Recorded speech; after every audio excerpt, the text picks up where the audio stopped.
السلام عليكم ورحمة الله وبركاته. جرجرتو بلينا الشمر كفوني.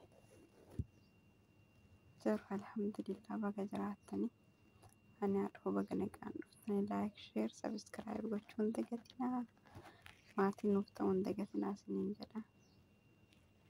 ججبات أول ججبيسة.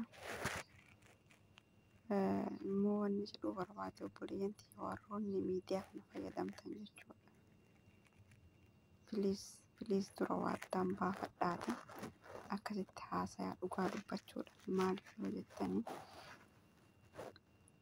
namnummaan tokko ol ka'e waa maxxanseef fiidanii waa maxxansuuf hin muddamina haga waan sana addaan baafattanitti jechuudha.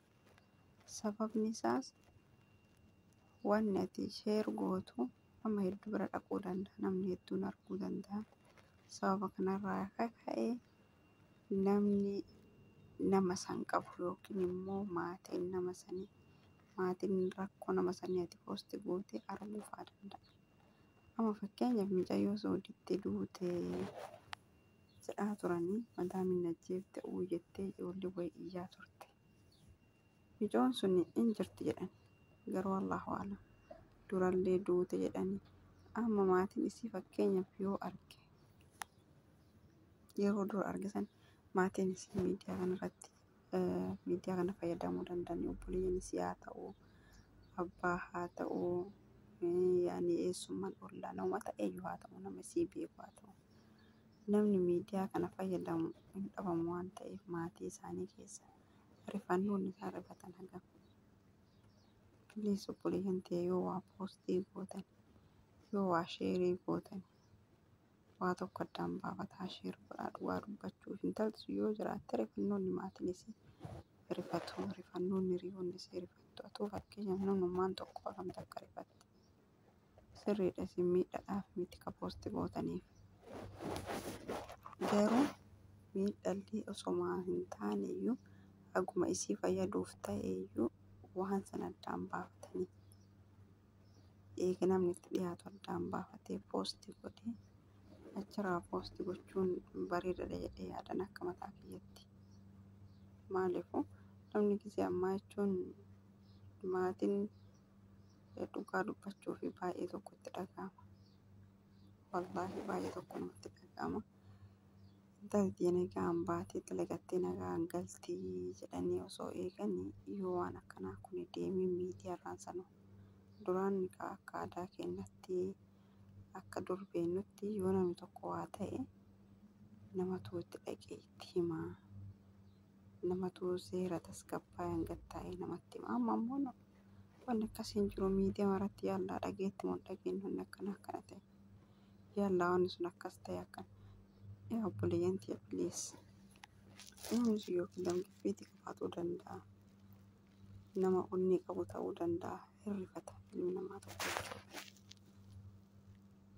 Wal rifachiisina amma mucayyoon tun yoo dhugaan jiraatte maatiin isii hagamta akka rifate hagamta akka miidhamuu danda'a kana hunda beeytanii waa tokko dalaguu qabdani akkanumaan namni tokko waa poostii godhee calliftanii wal jalaa buuftanii beeydanii warrallee qalbii cabsitanii isiin hagam rifatti yoo argitu hundi anumaan jiraa jetti bara yoo dhugaa taate jechuudha.